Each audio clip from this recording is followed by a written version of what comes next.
Whereas T1, well, they have the opportunity to still reach playoffs. And we could even end up in a 3- or 4-way tie. And for that to happen, T1 needs an OT win. Then Cyclops needs to have an OT win. And then Fnatic needs to outright win. That way we would have T1, Cyclops, Talon, and Fnatic all on 9 points. Now, Fnatic cannot make it anymore, but I'm still wondering how the head-to-head would go. So the homework I would like to give over is... They're still not please listening. figure out what the head-to-head would be if we get a 4-way tie. Yes. A 4-way tie is on the cards. If T1 gets an OT win, Cyclops gets an OT win, and Fnatic gets a full-on win, there's 4 teams on 9 points. Fnatic cannot make it, but the other 3 are still grayed out. So I'm wondering who would be winning the 4-way tie. It's a mini-league. Fresh is on the case. There we go, he's on the case. Here's my pre-show thing. We'll talk about these bands in just a second when all 4 have come through. Yep. Pre-show thing, because we didn't get to see it, is predictions from us. And exactly. We get the taste of you now. 2 weeks ago, nobody thought T1 was going to win. And they did. It was astounding. Last week, I was the one that predicted T1. I thought, roll on the T1 train, and they did win. This week, one more person has joined me, Dez. I think it's Dez, indeed. Dez and I have gone for T1. Everybody else is on the DAMWON Kia bet. It's a smart bet. It's a safe bet, but the T1 train, their first 2 wins all year. Let me just throw that down. Let me just give that a second. Outright wins, yeah. That's just that. 2 outright wins. There are only 2 outright wins from the whole year have come in the most 2 recent games. A turn of form that, okay, they're guaranteed relegation or playing in the relegation setups, but when that pressure's off, when they finally have this roster, when they have, as they said, a little bit on the desk, which is limited time PJH, and the roster changes that they're in, T1 are playing well. They're playing very well, and that's the whole thing, right? Yes, relegation was confirmed. That means no more pressure on the roster, and they can just play how they want to. But suddenly that pressure is back on. PJH is like glitching out. It's cool. Yeah, he's not playing mute. There's also no mute in the board, but he's still having some effects of it. Maybe we'll play Vigil on the defense. Maybe. That would be very fitting. Either way, maybe the pressure is back on, because there is the opportunity for them to make the major if they outright win it. And Talon, I believe, gets an overtime loss again. Okay, so if they outright win, as Fresh said, yes, indeed, then an overtime game between Talon and Cyclops is enough to confirm them. So that is something they would hope for. That needs to go to 12 rounds. They need it. They need to have it locked in. They need to have that energy, and let's see how things start to bring themselves together, how they can contribute their way towards the potential of finding and fighting their way through. It is a lot of stakes on this game. It is the last APAC North Playday of the year. Yeah, that's it. It's been a while. It's been a very long while. Of course, there is still the playoffs coming up right afterwards, but no more APAC North. You will be fighting up against the APAC South teams and the South Asian national teams, of course, who always manage to find a bit of a surprise. It's a very entertaining national to watch. I really encourage you all to go over to that area once. Either way, T1 entering from the small tower. They know it will be on that top floor. One of their pre-placed drones had been taken care of before, but as they are scouting out on the dining in the kitchen now, they will be aware that it's relatively safe. Now gives T1 a bit of breathing space to work in that bottom floor control, just to get a bit of pressure down into the bedrooms.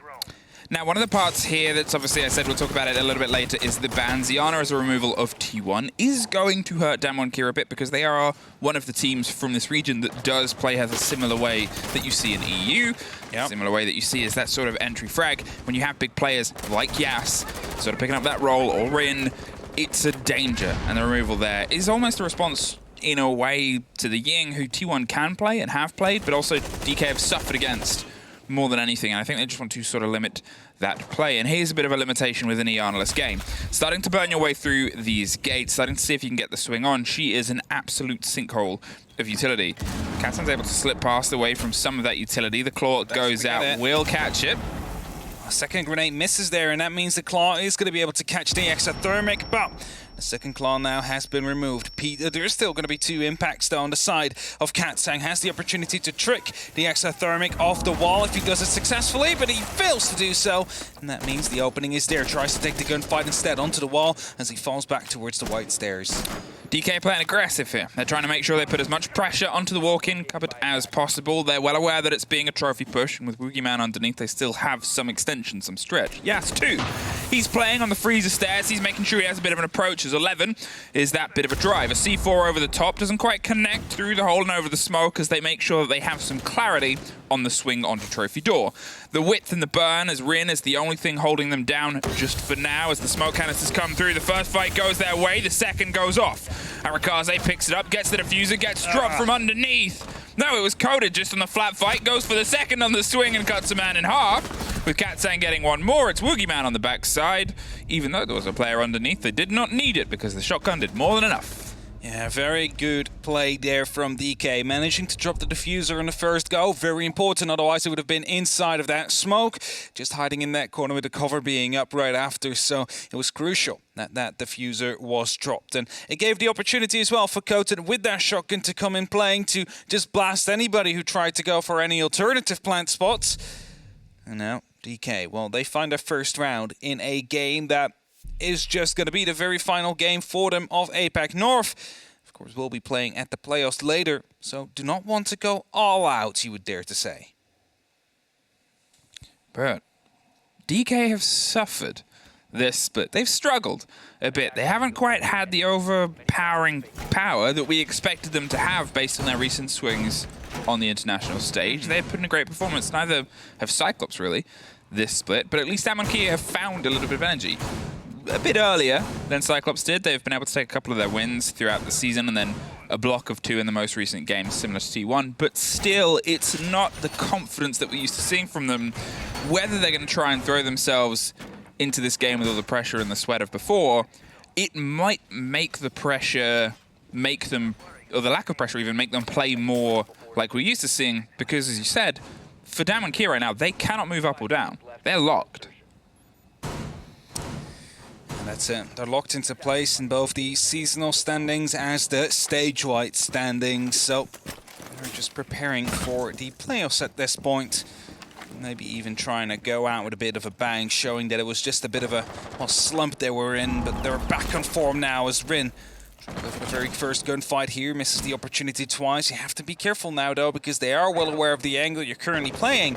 You might just go for a bit of a pre-fire there, as Arakaze is the first one to find, and that will be Woogieman to be dropped. Now, if that is Rin's extension, that hold and that exploration back towards the site, it's Coated that stepped in to try and offer some replacement. Obviously, the site is down in the basement, so all the time wasting, all the fighting that Rin's doing right now, they're not trying to lose their life, but they are taking at PJH for the second round in a row as the first off the board for T1. They've been able to recover the diffuser, but Rin is just refusing to leave. They're so consistent and happy to keep firing this fight on the other side. They're going to say, well, you're not having any of the showers extension. You're not having any comfort here. The pings come through, and Fanxy's able to punish them. A minute wasted, 2 players gone, but the thermite off the board as well. It limits some of the approaches that you can make now with the Mavericks still having hatches to burn. Dare to say Rin might have been a bit too long on that challenge near the small tower. Eventually got punished for it if you stay on that same angle for too long, but still 3 members left on the side of DK. And all spread around as well. Yas having the opportunity to go all the way to the top floors. Arakaze's on the other side of well, the kitchen here, moving up into green and potentially even stage or backstairs, and desperately need to find a little bit more. There's still 1 man up, but if you look at the operators available, the thermite got taken care of, so the hatches are going to be hard to get rid of. They need to force themselves through these choke points, and yes, having rotated out, no, some of them are coming through blue. Now, Katsang is in a position where he's going to smoke off and hold off Fanxy just for a second. Now he suffers. I think his keyboard was accidentally open there as he tried to get out of the smoke, but Coded, he finds the fight up top, has the C4, drops down and rotates around the other side. Yas is doing everything he can to slow them down with 1 reinforcement in pocket. They can lock elbow if they need to, and I believe that has just been done. Yas gets the lock off on the opposite side and the swing round, and that puts them back into a better position. Now they have that man advantage. They have the ability to hold them off at a bit of arm's length as the pressure also came down around on the blue side too. There's just a single body on either set, and they cannot get a handle on these DAMWON Kia players still on the defense, who are more than happy to play this hyper-aggressively. Popped and sprayed and pre-fired, goes wider for the take. That is why you leave that wall soft, if anyone wonders. And Yas locks it off to further exemplify had a hold. Well played by Yas there, just playing around that pillar, which we often called the Shaiko pillar, back when BDS used to be unbeaten on Oregon. Basically playing it around the same fashion. Grenades coming in, he manages to dodge them and gets 3 kills in the back of it. Really stepping up well here, so well played by Yas. DK leading now by 2 rounds onto their defense. Meeting Hall and Kitchen will be up next. That is going to be the tertiary side. This is the opportunity for T1 to get a round in to keep their playoff dreams going. Because if they fail to do so, well, then it's suddenly looking like a very rough defensive half. Now, this is a team that is very scary because, as I said, what we're getting right now is DAMWON Kia playing with no pressures, no stresses. They are just driving themselves forward. When they have been a little bit disconnected, it's been from pressure. It's been from not being able to entirely sync themselves up with the pace of the game that they need to here, with nothing else but to just play the game in front of them. They're holding their aggressive angles. They're staying out. They're making sure their presence is known all over the shop, which T1, who have recently been enjoying that themselves, with the fact that they're sort of on the bottom of the board and locked in there, they've met a bit of a match here, because if nobody cares, or, well, nobody has that pressure, then the pressure starts to come back for the team that can at least move today. I think that's it, right? Like, they were basically counted out for the majority of it, and now suddenly they have the opportunity to make it to the playoffs, and that means they have the ability to make it to the major. And that suddenly is a lot of pressure that has re-entered the room after that, and that is definitely going to be impacting play. I'm still convinced, though. T1 have grown massively over the year as a roster. Of course, some changes came through as well, but they have definitely improved. I'm going to be very excited to see that, you know, during the relegation matches, to see how they will do and fare up against the up-and-comers.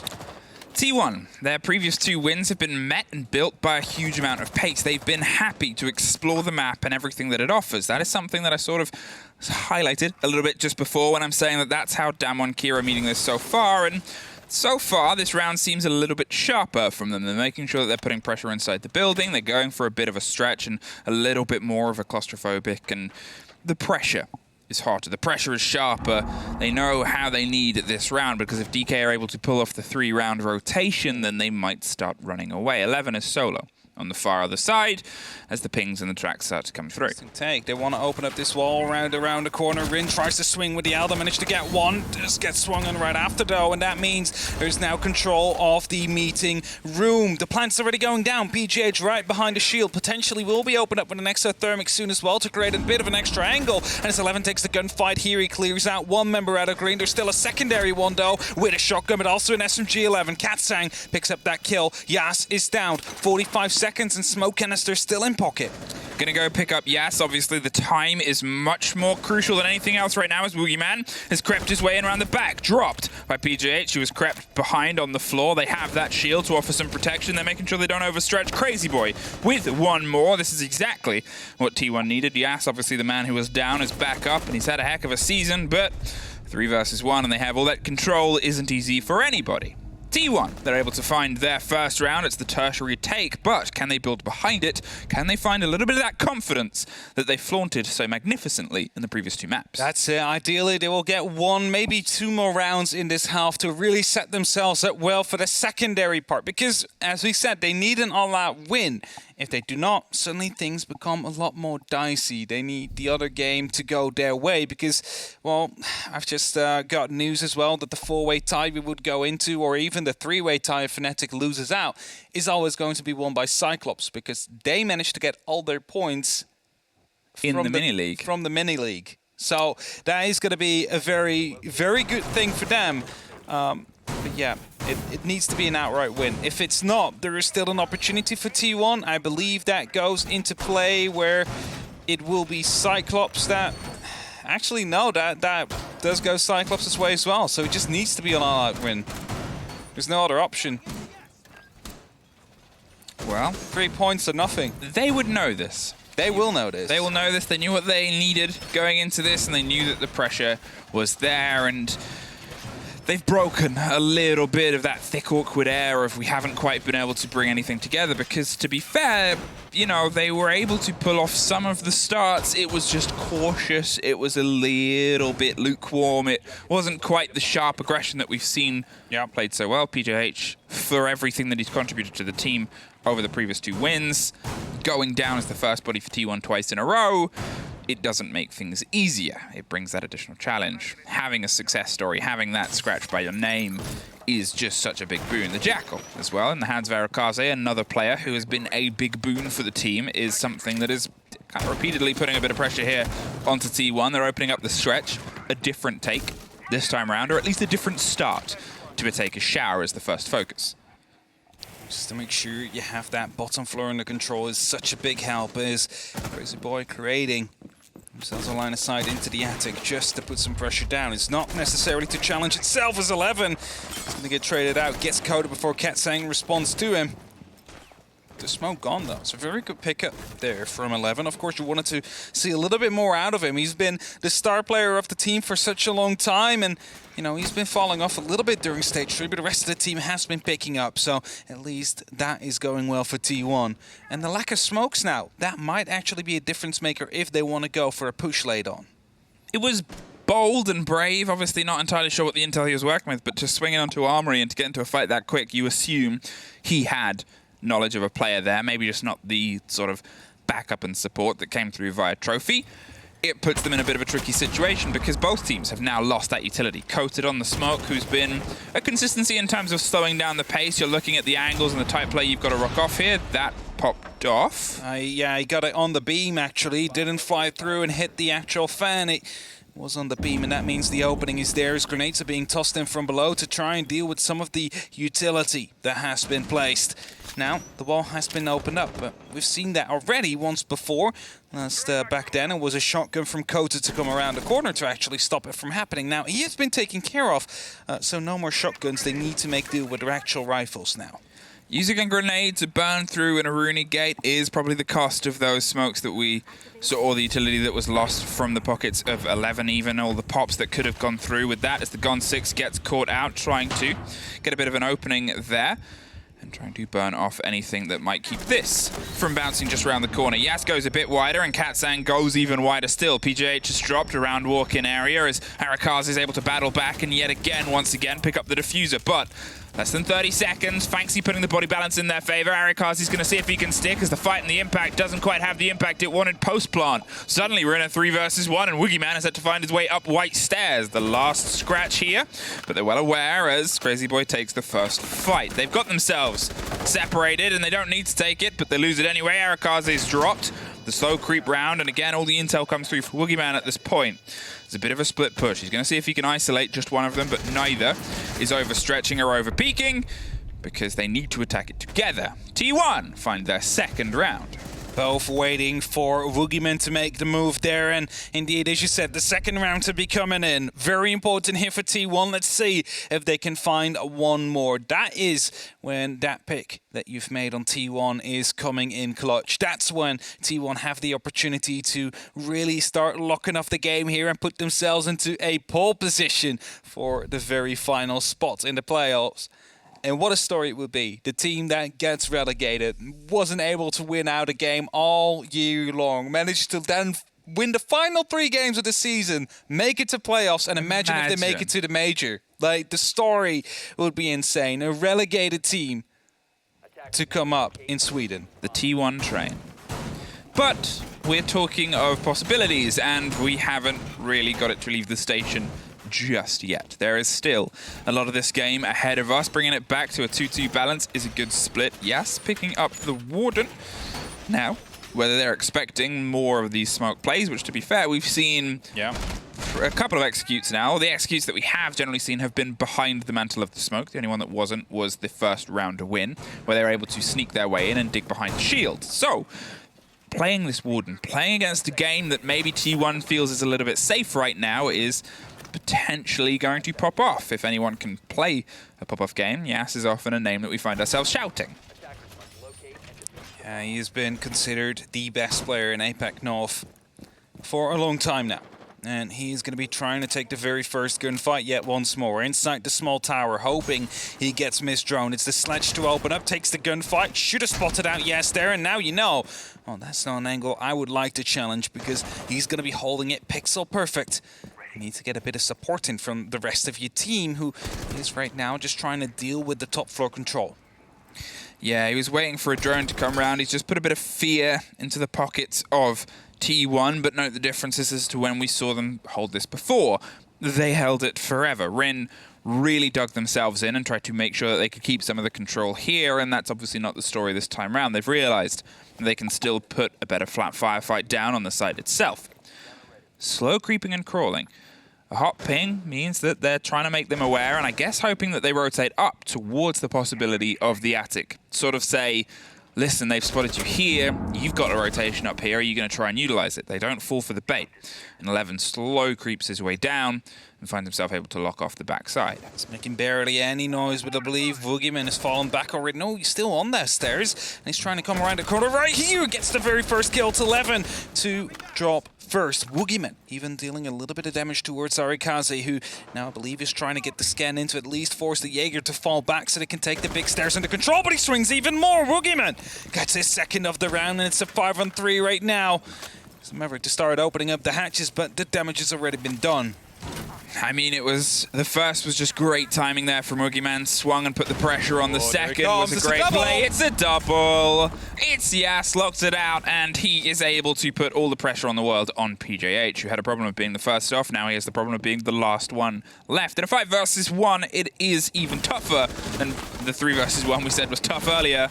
Sprayed through the soft, tried to find the fight, drops down to the bearing to see if they can get anything. Boogeyman at least finds one more, but that doesn't count. That sure does, though. Yas gets his third for the round. Yeah, Boogeyman also managed to get his third on the round there. But that's 2 triple kills on the team. Yeah. That counts. Very successful. It counts in some way. But 3-2, DK leading yet once more. They've just lost it for a singular round where T1 managed to equalize the score. And now they're taking charge again. But considering they have lost 2 of those rounds, they still have a bit of free range on what side they want to go for. And the bedrooms will be it. Up to the top floor we go. It was a successful attack from T1 once before. They've also managed to fail once, which was really on the back of the shotgun from Coated, right around the white rotation into games. So let's see if T1 can find success yet once more. And I like the adaptation we're seeing. No more Thermite. Now we're getting to see the Ace, these Selmas. Now, it could work against them, as we see the C4 kill from Yaz again. Like, there's just no challenge coming through. The Nitro was already ripped. They had no clue it was coming, and as soon as it flew, well, Crazy Boy was prone, and Fanxi just started shooting at the big stairs, knowing that his fate was sealed. The point I was trying to make is that I really like how they go to an ace, especially with the amount of tricking that has been going on. You know, there's 2 Electroclaws, there is these impacts. However, and that's a big danger, is if one of them opens up, if just one of the Selmas starts popping, then that gives an opportunity to get the impacts true, which then get the second one off the wall. So that is something they need to be very careful of. They need to make sure they have that covered, so Cat Sang, something he likes to do, isn't going to be that aggressive with those impacts. Boogeyman is on a bit of a roam over here on the small tower. Obviously, Rin is making sure that the pressure is high on the main door as well. Sprays through and hopes to catch somebody, but does not. Slips away, though. Isn't going to hold on with the fervor that they did before. And that, if anything, pulls a little bit more attention away from Boogeyman, who has more of a chance here to strike. The potential pop-out of a window that hasn't been tested as of yet. I like that we're seeing these changes from DAMWON Kia. But that one didn't work, at least. 11. He swung in the same way he did before, finds a victim, and does not find the bullets of a trade. Is able to actually put down some pressure across Armory and blows the wall to give them a smoother rotation around the side of Trophy. Arakaze is keeping the lockdown, making sure nobody goes for a quick swing or an idea here, but there's only so long that you can sort of play that game.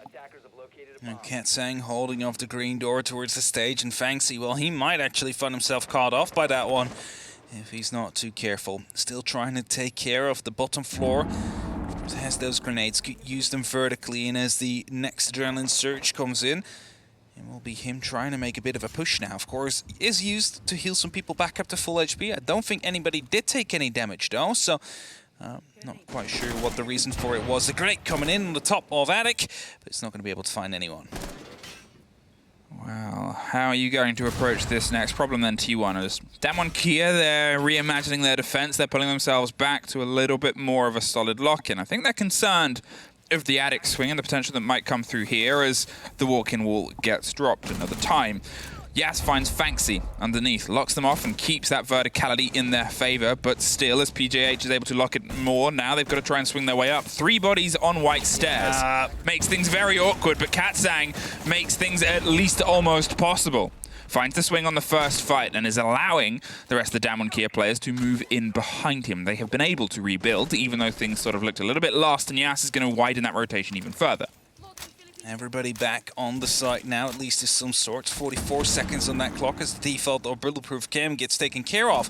Now they need to find themselves a spot where they can go for a plant. Yas is on a very tight angle right here, making sure no one is going to have the opportunity to try and cross that one, but it's going to be some piece of utility to be tossed out. Smoke canisters to block these lines aside. 11 gets the very first good kill. Crazy Boy goes for the plants right here. Wilgerman tries to sneak through, goes for the pre-fire, misses the first. Oh, misses everything! Just shoots over the head, and 45 seconds on the clock. It's just Yas now. Oh, the smoke came through in clutch, and the foosball table was thankfully very well made for T1. Another 3 versus 1 for Yas. Could not turn the other one into a win before, but is able to open this in perfect fashion. Finds the first fight. Got lucky to not get caught by the second there. They went for an extension and didn't quite get the full swing. Drops and pre-fires round, just connect, but there it is. 11 rotated off, took a new angle, and took T1 to an even half.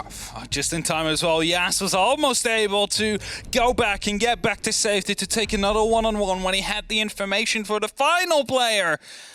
But 3-3, I think this is a very good half here for T1, who now go over to the defense themselves. 4 rounds in the next 6 is what they need to go potentially to the playoffs. It's not confirmed yet if they do get these 4 rounds, but at least they did everything they could to make it happen in that case. It doesn't matter. Like, rounds don't matter in this case. Just win 4 out of the next 6. That's all I have to ask. Just do it. The round differential won't even come in here anymore. It is literally just a head-to-head between you and Cyclops, which you've lost. Everyone loves an underdog story. Doesn't matter where it is. Doesn't matter what the sort of setup is, and there isn't an underdog story, I think, really, across any of the regions of Siege, as strong and as powerful as T1's. Exactly. A team that managed to, in, let me see, it was 14 plus 4 games, 18 games, managed to only get 3 points in 18 games. And in the very final 2 right now, they managed to pick up 6, and this is their very final game. The 21st game that they're playing this year for APAC North, and this could be the ones that send them to the major after really not being able to get anything done over the last year. That just insane if it would happen. I'm rooting off for. I know we're not supposed to have favorites, but I really would like to see T1 go to playoffs. It's just a story. It's a story that I think everyone can sort of see why there's a lot of emotion here. DAMWON Kia, they're going to put the fight in. They know. A very big blow to the corner swing of the utility there, and that's a big loss for Crazy Boy, who was called out on a drone, and a great take from DAMWON Kia. And that's the thing, is DAMWON Kia, you also want to see them succeed because they're a team that you want to see succeed. There's, as basic as a sentence as that is, they're a team that struggled, but they have such talent, such fervor, and when they're on form, they're so fantastic to watch. They're a great, great squad that has struggled a little bit on this recent bout of Siege. But I really like these long angles that have been created here by T1. Just the angles in the kitchen, the angles into the meeting. So I'm going to be slowing down the attack just slightly, knowing fully well that anybody could just pop up at any given moment and could pick up some kills here. So they really need to lock down the staircases. That is the first plan. Lock them down, make sure no one can come up, and then make sure no one is actually already above you. That is how you can make sure that these angles are not coming back to hurt you.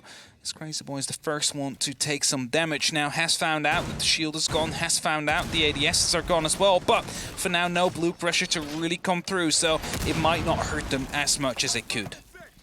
Well, they still have 2 reinforcements in pocket, so Crazy Boy can lock off Elbow if they want, but it feels like the rest of the pressure is coming around from a bit of the laundry and a bit on the back here. Yas doesn't quite get that Flores drone to pop off. 11 has it watched from that soft wall that Yas was able to expertly demonstrate how powerful it can be previously. They are waiting to see if they can catch DAMWON Key. And one of the problems that we saw from this split from DK, if we're going to talk about why they weren't quite able to hit the mark, was when they went up against Mantis, their attacks were exceptionally one-sided. They weren't able to diversify their push. They were struggling. And here, well, they're at least putting a bit of a difference. Woogieman just escapes. The hat gave a bit of the game away. A last-second reinforcement there of the swing wall to make sure they're a bit more locked down. As 45 seconds, it's going to be a very explosive entrance here. Crazy Boy has locked Elbow as well. They are battening down the hatches for the ensuing storm that starts with the EE1D quickly. Now, as the Flores drone is going to burn its way around the corner, Woogieman has above on the hatch. It's all smoked off and canistered with the body. The Lion is waiting to make a bit of an approach here on the Freezer side.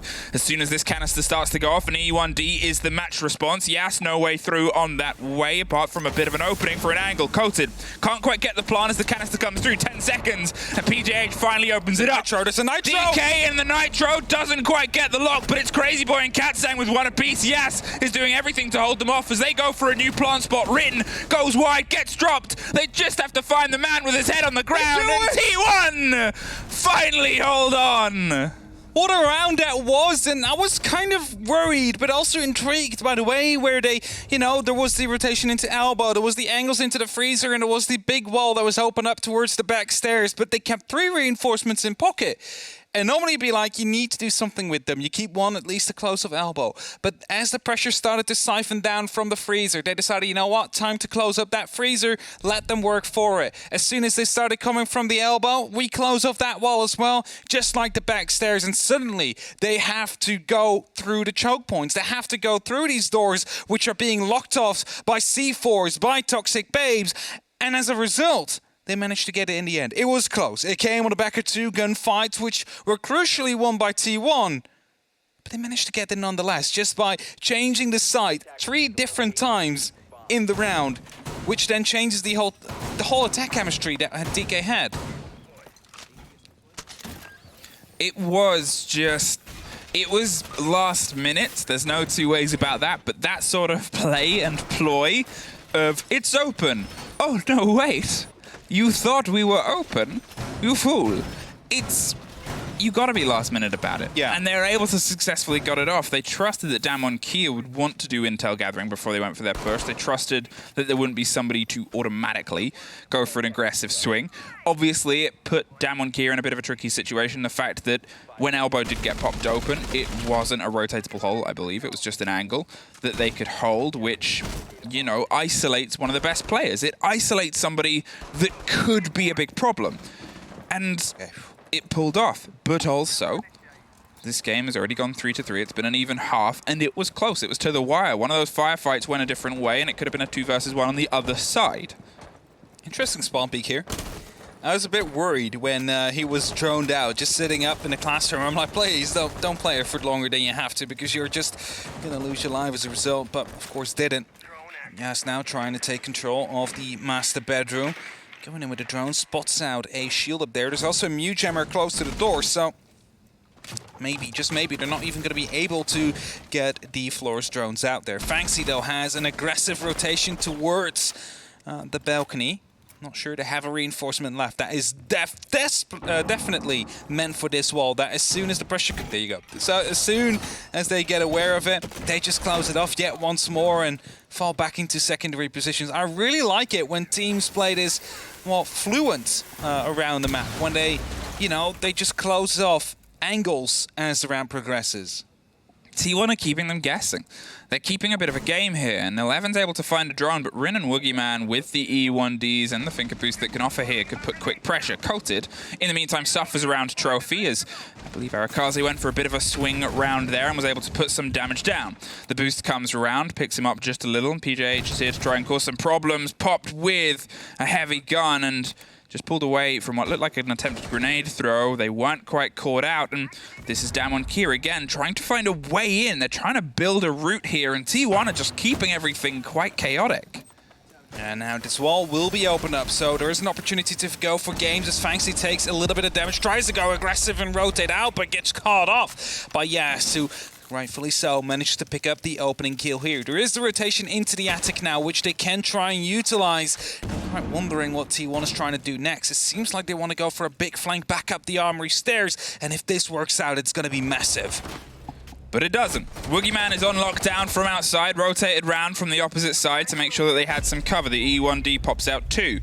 They got the read that somebody was going for a rotate here, and the repositioning of Arakaze is going to be the next attempt on the swing round to just stop them flooding in. Crazy Boy at least opened something up. Katsang tried to flood their way in via trophy door. Yas gets revenge and another E1D, but that will be the last as 11's able to strike and scream their way up the stairs. 20 seconds, and they're screaming back. But it's towards the kid's bedroom. A pop and a ping of the alibi as Kota's going to see if he can stick it down on the close swing round. There it is. He catches the diffuser. He catches the second. Arakaze is able to bring this back round. 9 seconds. And they have a bit of a separation here. Yas is able to find their way around the back. The pre-fire gives it away. 11 locks it off. But Arakaze's positioning was the reason that round came together. Well played by T1 there yet once more. Arakaze able to get those two very important kills. Of course, 11 as well taking down a line. That's the pressure from White Stairs gone, and they bring back that round, which started off quite well for DK. A Meeting Hall Kitchen to come up next. If you remember the first half, it was 2 consecutive rounds for DK, and then once the third one came through, that is when T1 managed to land their attack. So they need to make sure that that doesn't happen now. They need to get to that match point as soon as they possibly can to really keep their chances high to make it to playoffs, because it's starting to seem more and more like it right now. There is the opportunity. They are currently 2 rounds in front of DK, and they only need 2 more rounds in the next 4 to make it happen. Only need 2 more, but again, we have to point out that it is close. It is so close to the wire. They just pulled that one by a heroic play that came through, and you know, when we saw the game open, DAMWON Kia were able to take their first 2 defenses, and then it was a bit of a resurgence from T1. The reverse could happen now. DAMWON Kia could very easily find a connection here, the tertiary site, and then build behind it, because they have been so bitterly close. Twice in a row, it's sort of been, okay, the first was a scrappy late engagement that didn't quite go in their favor. They lost 1 or 2 moments. Here, that was just punishment at the worst possible time. The late plant is that risk that it just takes a loose thread, a loose player to cause problems. And whether it's the early game from T1 of making the map dangerous all over the shop, as you've talked about, or it's just DAMWON Kia trying to heat up into their attacks, it's a lesson we'll see most pertinently here. That's for sure. As a tertiary side, it's the best opportunity DK will have, or at least supposedly the easiest, because T1 then would feel that their defense on this side is the least favorable, the least chance of winning either way. Still need to make it happen, and right now, the entirety of T1 is really popping off. Everybody is carrying their weight, and 11 and Arakaze, well, those are the main suspects, really making sure that these rounds go their way at the very final few seconds. Big tower take is what DK puts up with. We'll see an opening, most likely head up towards the attic just to create a bit of lines of sight, and then Woogieman, actually that's left soft, so they can just do that with the Zofia if they feel like it, and then try and push onwards towards the actual stage. However, those 2 ADSs placed at the bottom of it, they're going to be making sure that the player inside the meeting, Crazy Boy, has a bit more of a safe space. Is watching on cams every now and then, so has to be careful. Now, Heavy Drone Game is coming through. They know that they have the confidence to start to move towards the wall itself, and Woogieman's going to begin that process. The rest of the T1 players, they'll have a bit of an awareness, and PJH is making sure that he has the rotation to be able to long-arm these canisters if need be. Another drone dropped, and a pre-fire comes through. He's definitely got the connection, but so have they as the wall pops round. Fanxi rebuilds and restructures. That wall's not completely opened up. Ooh, that is just the left side of it. They need to use the second exothermic. It's going to be a bit of extra time that they now need to use in the hope that this one will. Yes, it will go open up, but that's going to be the diffuser carrier dropped as Fancy with the very first kill to come through. And now T1, well, they have a very good position. It's the diffuser dropped. It's an LMG for them in the corner, and Crazy Boy still right behind the sandbags. They had a look at the sandbags in the tight corner. They weren't there. Nobody was present in the drone. Crazy Boy takes the head off of a man when that was all he could see.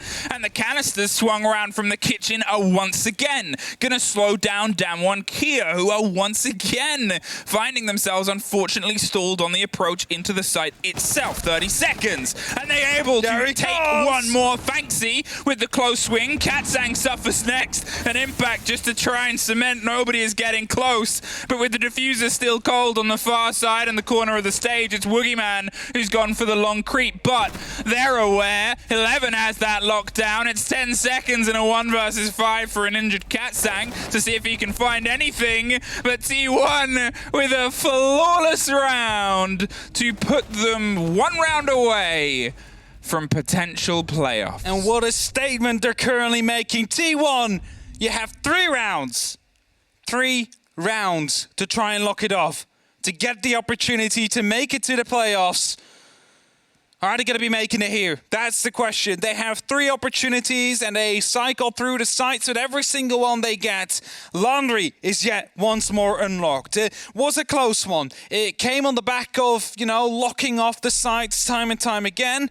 And it's a Guevara to get picked in for now, it seems like, as a tactical timeout is going to be called out. It's swapped out to a Clash. That might just be enough to stop T1 in their quick pace. DAMWON Kia in their pace they're trying to achieve.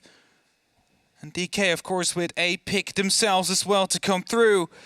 It's going to be changing up the chemistry between the attack and the defense just slightly, but how is T1 going to be playing this? Are we again going to be seeing them locking off sections of the map with reinforcements as time goes on, as pressure increases? Because that is also something that could be punished, you dare to say, because if they then realize what's going on, just get someone a little bit closer, and as soon as you hear that reinforcement sound, you have the opportunity to lock off that kill. I want to see some direct action from DAMWON Kia. I want to see them try and throw themselves at T1 the same way that they were doing on their defense when they were in the early rounds, refusing to move. They wanted fights, they wanted aggression, they wanted heat, and they're a team that's capable of it. But here, when things have started to go a bit away from them and a bit awry, they found this caution has seeped into their game, which is fair if you're playing against a team where you're pulling all this intel. And the intel is hot, it's direct, it's everything that you need to know when you need to know it. T1 is playing against that game. Yeah. They're specifically making it a consistent guessing game of, we do not know what T1 have done. Our information in 20 seconds, 30 seconds is even more defunct than it usually is because T1 are taking huge risks. And huge risks don't always pay off. We saw that in the Dorms round when he mad dashed all the way across when the wall was already open on walk-in and was locked down because DK were applying aggression to the site behind their movements. That is what I want to see from them. That game that they're so capable of. Bring some of that heat. T1 is making it very hard for them. As you said, their information quickly gets outdated. When the wall is open at 1 second of the round, you decide to go for the push, and at the moment you arrive, the wall has been locked off or is being locked off, and suddenly that whole push, well, that's just a couple of wasted seconds in that time. And now the Clash is on the board as well. Suddenly the pressure that came down from the main stairs the very first time we came here is going to be even more slowed down now. The CCE shield, just as the crowd control will be working out, hopefully, to see for T1. This is the round that they need to win. There is, of course, 3 more ones that they have the opportunity to. We mentioned it before. They need a full outright win if they want to make it to the playoffs, if they want to have the opportunity of playoffs. An overtime win would not be enough, and also would be so hurtful, you would dare to say. Even in that previous round, the mad dash of the Maestro behind the sandbags, when the wall at that point, they probably, the exothermic, the first one, had gone off. There was an opening, there was an angle, and he, with one of the heftiest operators, ran his way through. It's crossfire with shotguns here. Craig's got a couple wide and then one in security. It's dangerous, it's a lock-in, but it's down to DAMWON Kia to read that. That's true. They need to read it, but PGH as well, from the security, is completely locked off. So with new Gemmers as well, they need to go through that one doorway or get a grenade from underneath Freezer, but that's not really an option because that's currently being watched as well. And the fact yeah, again, they're just giving away that utility for free. No one's on site until now. Yeah, Crazy Boy just back now. He's just going to lock it off again because they got rid of all the utility because it's not being challenged. And look at that. 4 members of T1 suddenly back in the site. Security completely locked off. I think they've read the fact that no one really seems to be coming down from the main window. So it's just 11 now on the top floor. And he's going to be playing a bit of a roam game here, trying to make their lives difficult. And he has that impact available. I'm not sure if APAC has been or have a rotation in it because that could be coming big at the end of it as well. Yas, who has been such an integral driving force, is the one that we want to see pop off here if DAMWON Kia are going to have a hope at pulling this round a little bit more into their favor. Some of the openings start to come through above now, as obviously T1 has retaken the mantle of let's actually get into the site. They went with a lockdown last time and it came through just at the end. This time, the little bit of the loose thread that might punish them is 11. The grenades start to go towards the clash down on the pillar side, but no one's able to pick up the connection as they're popping open that connector wall. The drop down comes onto E-Box, and they're going to see if they can sliver and slam their way round. An E1D pops off the top. The clash reverses, but you know where she is anyway. Yes! Finds the first against Crazy Boy, gives them the body balance. There is still the loose thread above, and PJH punishes through a close connection there. Katsang with the long angle. They're driving up the corridor. Coated gets dropped. The diffuser is cold. The clash is just round the corner. Where's 11? All three of them are stacked up. 11. There's the spray. There's the swing. There's a response. There's a clash. There's a plant. Just popped it off. Yes! I said he needed to show up, and he finds the double at the end. He does it right there, just when it's necessary most, because 11 was about to come across the corner. He was about to swing right upon them, picked up one, but wasn't able to find a diffuser, and yet another match point we will see. He got quite close. 11, if he was a little bit quicker on that flank, maybe even from the hatch itself, it would have been a successful round. Either way, T1 have the opportunity now. Bottom floor or bedrooms. And bedrooms it seems to become, yes it is. The one is being picked up, but might be 6 picked out. It's not that flash as well. We've seen quite a bit of flashes actually coming through, so the lock-in will be there. And DK, they need to fight back yet another round. 2 more rounds to make it to OT and crush the dreams of playoffs for T1. 2 more chances for T1, the T1 train, to pull in, or in fact leave, the current station of relegation and woes. Not really, it's with them, but for the metaphor that I'm painting, the train could leave the station with a direct line to playoffs and the chance of pulling up at the major. And for a team that has struggled so much, for a team that has had such a rough year, yeah. I mean, imagine the scenes. And mind you, you need to beat 6 other teams because there's 2 spots to be given away. A lot of teams. DK is one of those teams that will be there. So beating them now in a game where they also want to show what they've got, that's also a statement to them like, hey, if we will meet you in the playoffs, we will definitely give it our all, and you're going to be expecting more of this. Fancy this time, the one that's bringing the Warden, as they're going to see if they can keep some eyes on any smoke plays that might come through. But to be fair, that's not really been the game that DAMWON Kia has been playing. They've been more than happy to sort of structure themselves with aggressive holds in the final 20 seconds. And that's the problem that's sort of been striking that we've talked about a little bit, is they wait until the dying moments, they wait until they have some of that coordination before they go for the push itself. Fancy almost suffers, just screaming past satellite window, but the spray came through and they weren't quite able to get the connection. Here, though, look at this. Katsang is trying to drive the immediate pressure. This is what we wanted to see, DK. Yeah, the pressure is definitely on. A lot of damage onto Fanxi. Rotated out of the armory, ran right into the higher window that Woogieman was covering, and I believe he's just closing off the rotation now. That's going inside the walk-in closet. There you have it. It's going to be putting up a little bit of extra pressure as Arakazi is getting an extra thermic placed on the wall right next to him. He's going to be putting some pressure down onto that hallway. Has to fall back to the next shield. This time around, though, no full rotation towards the attic. Just a small bit of an opening there to have some lines of sight. However, just a quick impact could be coming through from the side of Katsang. That's a big opening. That's a big door. It's a very big door. It's a double door. Making sure that they can fit through with two at the same time, I guess. Well, they can. They struggling to. They can. Oh, well, there we go. There it is. There it is. And a wide run out that came through as, yes, almost suffered from it at the bottom of white stairs. They went bold, went aggressive, and tried to pull an integral part of the DAMWON Kia machine out before it actually tried to roll into the site itself. Walk-in gets popped. There's still the gate that you've got to burn through, but that won't be a big problem, especially with the Flores on the board. I believe that was able to destroy the mute jammer that was close by, but they're actually going to slip it past, see if they can get the shield instead. Great play, great movement, and that forces Erikaze back from one shield to the next to no shield at all. Now they've got to sort of sit and wait and hope that some of the connections can come through elsewhere. They are keeping a keen eye underneath to make sure the rotation doesn't get punished, as 11 is still loose, and he's making a movement via kitchen to see if he can cause some problems elsewhere. Boogeyman is in a key position right here, has the opportunity to somewhat lock down the kids, and as Crazy Boy's the first to drop, Coded is getting himself into the corner where he can go for the plant. The question is, are they going to be able to respond to this on the side of T1? Boogeyman is getting a shot down himself as well. It's a 5-on-3 post-plant situation. 45 seconds on the clock. 11 coming in from the back right here. He's going to be able to pick up at least one kill before he gets punished, and it's just PGH left right now. He managed to find one, gets a second one as well, turns it into a 1v2, but he barely has any HP left, and there's one on the roof, and there's one all the way deep in the corner. He needs to find the perfect moment to strike here for both of them. Well, there's a quick bout of movement here as he's just realized the diffuser is not where it was. The drone is going to give some of that game away. There's one on the satellite window, but the closer one was tucked in the corner. DAMWON Kia, one more round, and that is how the holds that they've tried to pop off are supposed to go.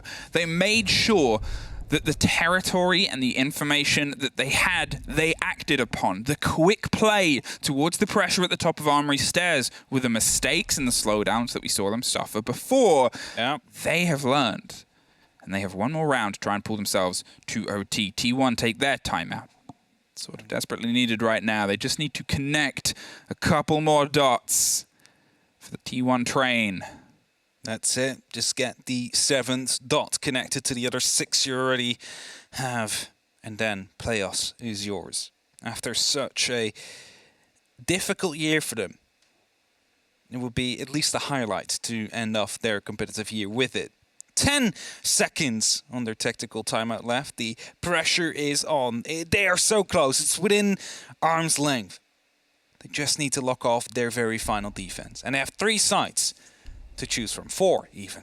And the question is, which one will it be? Laundry Supply, back to the bottom floor. They're not going for the tertiary sites. They're not going for that top floor. They're bringing it back down. And a clash is again on the board, but it's being 6-picked out as the Finca turns into a Flores to a Cade. Now, I can understand that choice.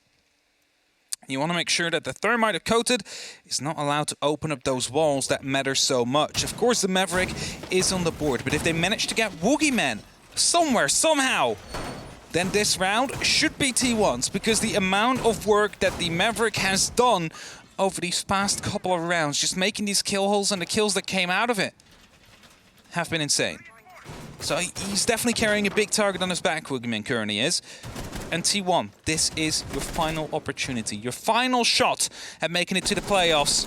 You've already secured a point. You've already impressed all of us here and given us good hopes for the relegation tournament that is coming up. But we want to see more of you. We want to see you to go to the playoffs and show the best you have up there against APAC South, against the South Asian national champion and runner-up. And this is your final opportunity to try and go and qualify for it. Yet again, with 3 reinforcements in pocket, they have an option to put some of the response pressure back down if they feel like they need to make a response. Yet again, they're playing a bit adrift of the site at first. They're going to see if they can try and catch that drone if it comes its way back through. They have a bit of time. However, they don't feel confident that that won't be a lot of attention paid towards a player who gets stronger the longer this goes on.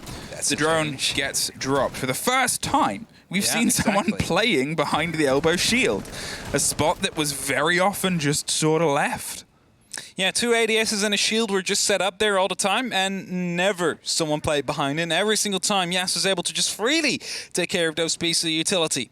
One of the rounds still turned out T1's way, but this time Arakazi is actually actively playing that shield, and he should take out the first of the RCEs on the board. That's important, because if Yas is not going to be able to get control of Elbow, suddenly that removes a lot of the opportunities that DK have available to them. Rin puts up an air jab onto the back stairs, being afraid of a potential clash still being on the board as Yas brings in the second RCE. Is Arakazi where he sees it? He gets that shot as well, and as there's no one else to try and follow up on it, there's no way they can swing at it to try and stop it from happening. Yes, he's going to see if he can set himself up a drone here, but with a minute 30 left, they still have time to try and do some of the other busy work. Nitro on Fanxi to let this pressure. That's the thing. So Fanxi is going to see if he can play against this hatch if it gets opened up. Nobody's going for the swing as of yet. They're playing this cautiously and with a bit of width. The concern on these long angles you talked about before that have opened up and put a bit of fear into the hearts, but T1 isn't actively playing against them. They are cautious, though, and they are concerned about them. Ooh, very heavy take seemingly from the back here. Katsing defending from the angles and the potential flanks to come through. And as Yas is going to try yet once more to get rid of the shield, it's Arakazi that might actually, yep, they have it again, takes care of the RC, and that leaves only one left for Yas, who's been there the entire round right now, trying to at least find a bit of an impact. They have opened up the hatch. There is the opportunity to get a C4 through, but I think they want to keep that as a post-planned measure right here. Wall is being closed off. Yas has absolutely nothing to say about that shield, and ADSs have been taken care of. Red is in the side, manages to get it down, stays alive for somehow. There's 3 members right there around the corner. Red gets the kills. Katsang as well is all up to PGH now. 26 seconds. The playoffs rest in your hands. And it's Katsang to get it in the end. DK rushed the site, and they end it here. And there goes the dreams of T1 and making the playoffs. Overtime is on us. But the reason for T1 to win this game have evaporated. Oh, it was close. Oh, it was close. It was so close. But, well... Not that final round, but the rest of the... The final round, no. The final round was a great play. It was aggression. It was the sort of gambit. It was the gamble that we wanted to see from them. The pace on the realization that the information had been pulled away from Blue, the let's throw ourselves into this fight, the E-box drop hatch whilst they were still pulling them back. That was the call. The active information was they're pulling back. Oh, Rin. And they just dropped. They went in. Rin lived through this. 1 HP. I thought he'd get down because he went for the knife, but this is key. Just Rin out here. That double kill. Katsang able to get 2 as well. Suddenly the entirety of T1 dismantled. And now the pressure is off again. They can still get a win. Their 4th of the season. 2 OT wins that would be, and 2 regular wins. But it must hurt. It must hurt deeply that they have now missed their opportunity of making it to the playoffs. And now it's all up to Talon and Cyclops, who play each other later on. It's the very final game, I believe, of the season of APAC North, to decide who's going to be the final contestant. Nobody's home. PJH, nobody's in those caravans, and he's going to sit there and wait to see if anybody does try to meet them. 11 is on the roam underneath it as well. DAMWON Kia, they have a lot of energy about their play right now. They have a lot of momentum, and they're going to try and throw themselves into the 2-point position if they can get this opening attack after they've been able to thread the past 3 together. That puts them in a great stead to lock off this map on their defense round on the opposite side. T1, what we need to see now, I guess, is some of that camaraderie. Sure, playoffs may be, unfortunately, a wisp that has slipped through your fingers as you've taken a swipe towards it, but there is still the chance at locking off 2 points. There's still a chance at putting a bit of pressure back on, and that's a perfect way to open. Fanxi takes care of Yas, the player who has been such a drive, not only in this game, but in a lot of the ones that DAMWON Kia have ended up calling wins. Exothermic now coming out. Coated is fully aware that the angle will be opened up. You have to be careful, though, because there's nothing to lose anymore for T1 now. They might play even more aggressive than they did before. The fan is being taken care of as it makes a little bit of sound. Fanxi is just waiting for an exothermic to be popped up. onto the double wall. So he can try and trick it with the Electric Claw. The Artilla. Swiggerman again tries to open up. A massive opening here in the side of the attic. It's Rin that accompanies him. It's Katsang to open up some extra rotations, and it's him and Kota to start moving. That's the Electric Claw to be placed down. That is also the Exothermic. That is back in pocket of Kota because he didn't put it down in the end. Now you're wondering so far if these connections that are being made are the ones that DAMWON Kia could have popped before, but either way, Katsang's going to make sure that they go for the same hold that got them their successful take here on the top floor before. Opening up the attic rotation and taking full control here as they set themselves up, those flank drones. They still need that walk-in wall open. It's an integral part of making sure that nobody is playing around inside the tight space and corner and can just take the drop. That's another way. Throw a couple of frag grenades down to clear the claws, and hopefully anyone that might be just round in the close corner to throw another claw out, and it's popped, but Rin pops 1, 2. Crazy Boy is taken off the board. A double for Rin. They're driving their way through. They can't quite get the third as Arakaze steps up and gets a little bit of revenge for the previous round. Katsang suffers next. They're trying to find their way in via walk-in, and Arakaze's making sure everything is locked. 11 finds 1 more 2. PJH pre-fires the angle, and T1 are on map point once again. Once again, they're a map point. This one, unfortunately, not as important as the one they had before. But they will want to lock it off. There's a bit of revenge for DK, taking away their chances of making it to the playoffs. One more round, all they need, and they're up to the attack yet once more. This time, DK, after 7 rounds in a row, they will be playing defense yet once again. And they'll go to the laundry and supply. Bottom floor, basement. And let's see how it will play out. See the Thunderbird coming in. There's a bit of extra healing. Of course, there is always the 6-pick opportunity, but it's not like Thunderbird. Oh, okay. I was going to say, it's not like Thunderbird is such a hidden operator that it's important to 6-pick it in, like a Clash, for example, with Bier Kavera. But still, it's the Warden that gets 6-picked in. And it will be, again, to try and play off the back of potential flashbangs that get tossed in or smokes, because, as you said, they have been leading some of these executes. T1, one more opportunity here to pull another win. It's an OT1, and it's still points. It's still a good advertisement. It's one of the conversations that we had, obviously, in EUL on a Monday show. Oh, no, that wasn't us. That was Spooky Replacements. Yes, exactly. We had the evening off. Frankenstein. Apparently, they called in a different group, or I just don't really remember much. It was a full moon out. It's the B team. But it's still an advertisement. It's still power and pressure for the team. It's great to build some synergy momentum, because one of the things about the regional leagues is, over in APAC, they're huge. There's so much that gets put into in terms of the prize pool and participation and representation. Yeah. It's all fantastic advertisement, and it's all fantastic games. And when you're up against a team from the same region, when you're up against a team from the same sort of setup, every game is one of those sort of advertisement games. Everyone is one of those adversary games of saying we are still a fighting team and force in Korea. Yeah, definitely so. In T1, fully preparing now, of course, for the relegations that they would like to stay in.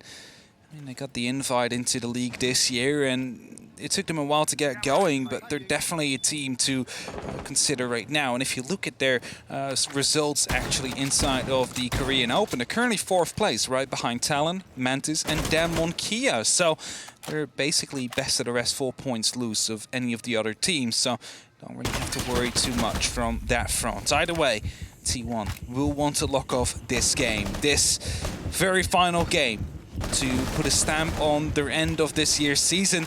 As 11 is the first one to go down, but not to be killed. He will be held back up by the Adrenaline Surge. This was the loose play that we saw 11 suffer last time they went for this take, and then 2 bodies were handed to Woogieman on the back of the stairs. Woogieman was able to get some, well, blood out of the fight, but knew he'd suffered enough and didn't want to have himself taken out just from that engagement. Thanks, he got the pickup. They still have some energy that they can try, and with the Finker heals, 11 should be fighting fit sooner rather than later. The rest of the way this round started to end was a C4 dropped up from the hatch itself, and you assume they're going to pay a little bit more awareness to that. Crazy Boy is opening from the middle and pulling back, so he has a little bit more space and safety for the movements here.